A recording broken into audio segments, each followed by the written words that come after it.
সবার উদ্দেশ্যে সবার শুরুতেই জানিয়ে রাখি, আজ মহারাজ একটি বিশেষ ঘোষণা করবেন, কিন্তু সেই ঘোষণা হবে আমাদের আজকের সবার শেষে।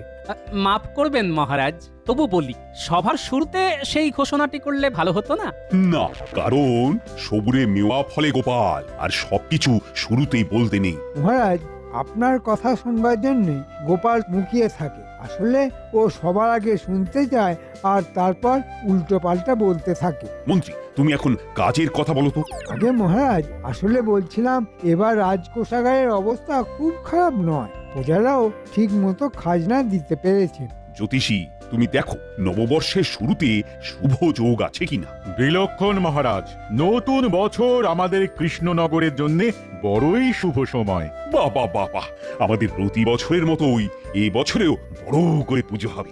রাজ্যের সমস্ত প্রজারা পেট ভরে খাবে আমাদের রাজবাড়ির অঙ্গনে। সাধু সাধু। এটাই কি তাহলে মহারাজের ঘোষণা? তোমার দেখছি আর তর্স হইছে না গোপাল, তোমার কিসে এত তাড়া? হ্যাঁ, গোপালের মনে হয় প্রকৃতির ডাক এসেছে। আগে না পণ্ডিত, প্রতিদিনই তো গিন্নির মুখ দেখছো, তাতেও তোমার বাড়ি যাবার এত তাড়া কিসের? কিছু মনে করো না পণ্ডিত, প্রতিদিন রাজসভায় তো আমি তোমার মুখও দেখি।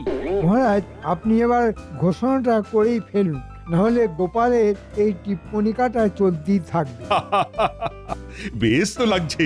যাই হোক, বড় করে উৎসব করতে গেলে কিন্তু তার আয়োজনও বড় করেই করতে হয়, আর এই আয়োজনে আমি কিন্তু কোনো রকম ত্রুটি চাই না। না মহারাজ, ত্রুটির কোনো প্রশ্নই নেই। আমরা সকলে মিলে কাজ করব। এই তো গোপালও অনেক কাজ করতে পারে, তাই না গোপাল? মহারাজ যা বলবেন আমি সব করতেই প্রস্তুত। জানি গোপাল, জানি।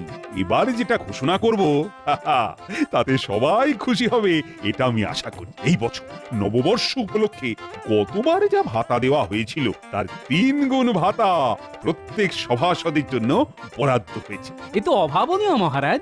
জয় মহারাজের জয়। জয় জয় মহারাজের জয়। মুক্ত হস্তে দরাজ প্রাণে রাজা জিতলেন হৃদয়।